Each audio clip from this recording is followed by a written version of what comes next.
Welcome to the Real News Network. I'm Mark Steiner. Great to have you with us.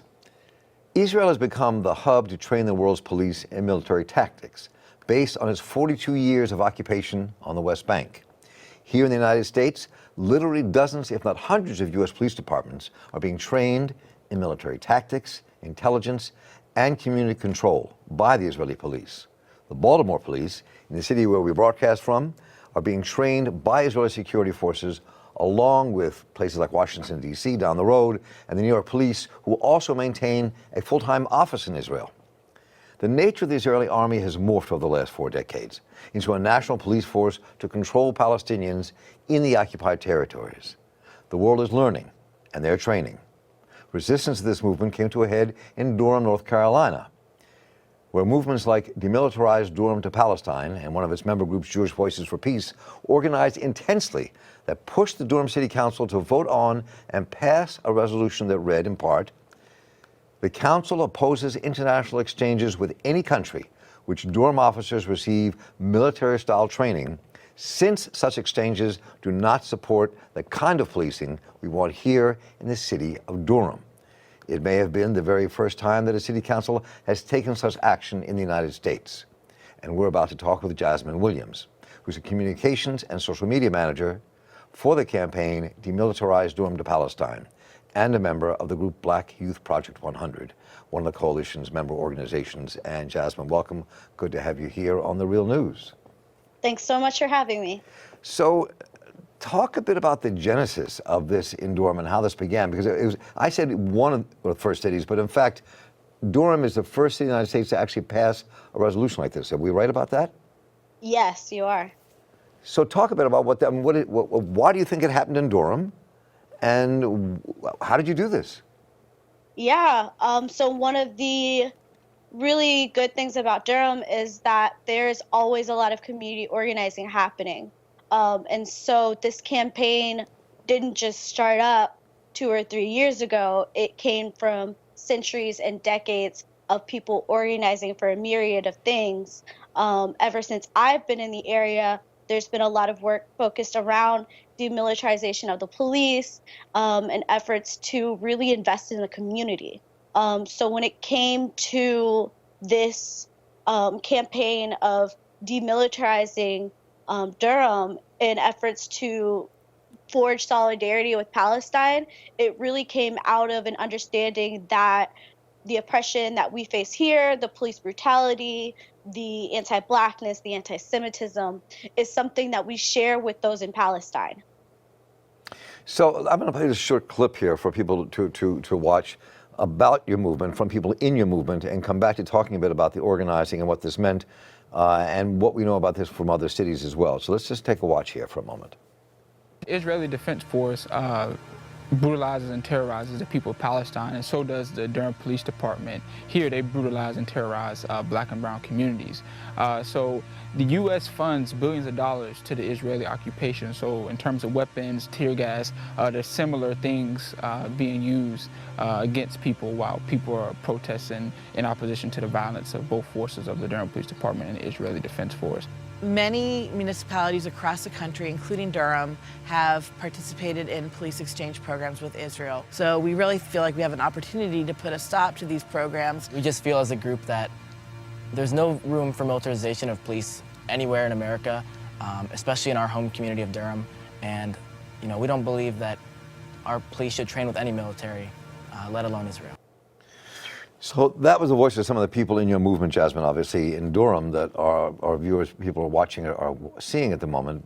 But this is across America, whether it's New York City or San Francisco or Dallas, Texas, small cities and large, Mesa, Arizona, police forces across America are being trained in Israel to learn how to kind of occupy inner city communities, how to stop rebellion, how to become a militarized force.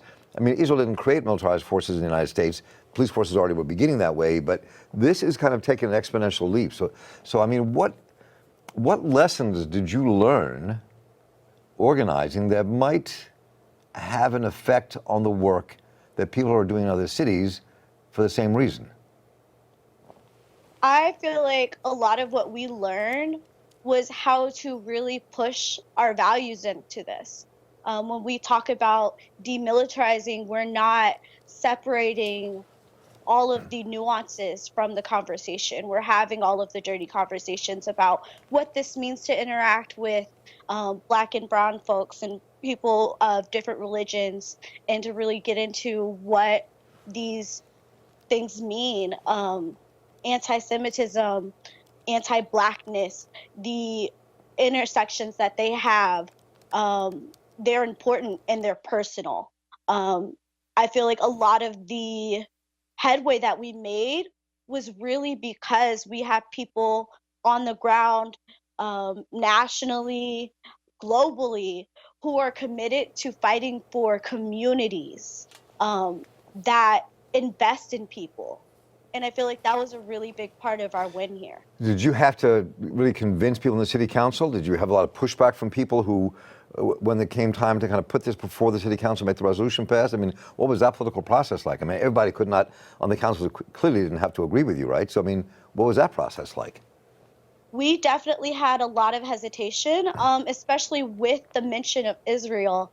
I feel like a lot of the misconceptions about the campaign is around the mere mention of Israel, and believing that just because Israel was mentioned in a conversation about demilitarization, it means that the conversation is inherently anti-Semitic. And while we definitely don't want to have room in this coalition, this campaign, for anti-Semitism, bringing up things that happen, because they did happen within our city, doesn't make it anti-Semitic. It makes it uncomfortable. It makes it rather difficult to address solutions, but it's not necessarily something that we can walk away from under that regard. You know, and it is interesting. I mean, I think that the issue of anti-Semitism, which we could spend a long time talking about, is a very sensitive one and a deep one. To hear you say that is, I think, really important, how you just described that.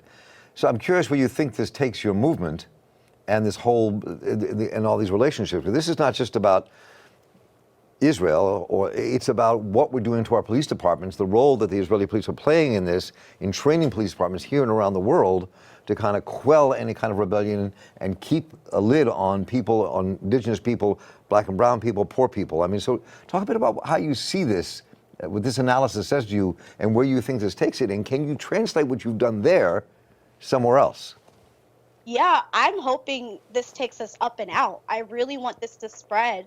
And I think it's important. It's a coalition that we've built of community members. They're people from the community, you know, of different races, of different religions, of different socioeconomic backgrounds, all coming together and putting forth what they know to be a fact in our community and trying to push for it to become better. So you have a lot of different perspectives. I feel like a lot of us making progress with our efforts has been really emphasizing the fact that this isn't just one organization. This isn't even just 2 or 3 or 4 or even our just 10 main coalition members. This is a large community. And I feel like really coming together and building of that community power, even if it's just one person at a time, is going to get us there. So I feel like taking it outwards, people really can utilize this model. I feel like it might be different considering Durham is a fairly progressive city. However, it's definitely not impossible. Well, Jazmynne Williams, I really hope you stay in touch with us. We're going to stay in touch with you. This is really an amazing story, and I appreciate you organizing your work and for taking the time with us here at Real News today. Thank you so much for your time. Take care. And that was Jazmynne Williams, and I'm Mark Steiner here for the Real News Network. Thanks for watching. Take care.